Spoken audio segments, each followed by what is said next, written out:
ពុទ្ធពុទ្ធភៀងសរានង្កច្ឆាមិខ្ញុំព្រះករុណាសូមដល់នៅព្រះពុទ្ធជាទីពឹងធម្មយ៉ាងសរានង្កច្ឆាមិខ្ញុំព្រះករុណាសូមដល់នៅព្រះធัวជាទីពឹង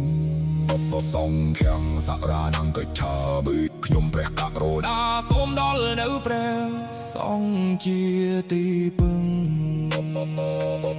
ជីវិតដែលយើងគិតថាជារបស់យើងកើតឡើងហើយវាក៏រលាយចែកតាមធាតុសេចក្តីស្រឡាញ់ក៏មិនអាចកាន់កាប់ទៀតថ្ងៃមួយវាប្រែបាត់ទុកតែកំជាប់តាមខ្លួនយើងរត់រកសូភៈមង្គលយើងខ្លាចការបាត់បង់តែអ្វី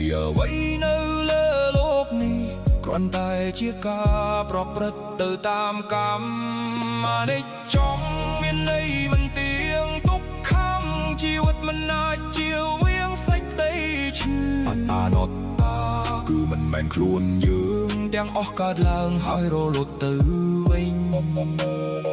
ពាក្យថាត្រីលក្ខក៏មានន័យជ្រាលជ្រៅជួយបង្ហាញផ្លូវចេញពីវាលវត្តដាក់សង្សារ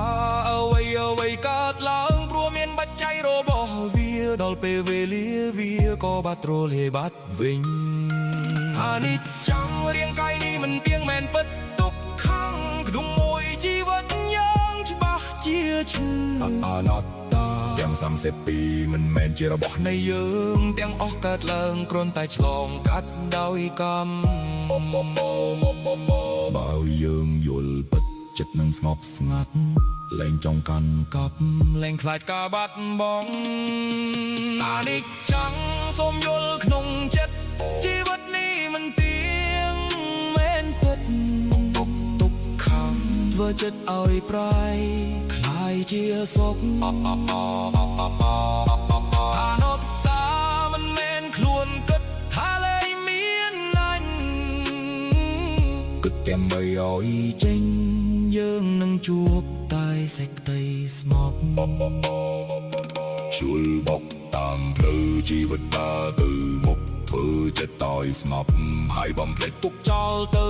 បាសត្វឬមកពីមុខសូមឲ្យរំលងបាសត្វឬមកពីក្រោយខ្នងសូមឲ្យរលីបាសត្វឬមកពីឆ្ងាយសូមឲ្យក្លាយជាមិត្តបើមានអ្នកជួយ share សូមឲ្យបានសុខមួយជីវិតចាំថ្មីរាល់ការគិតសូមឲ្យបានជោគជ័យ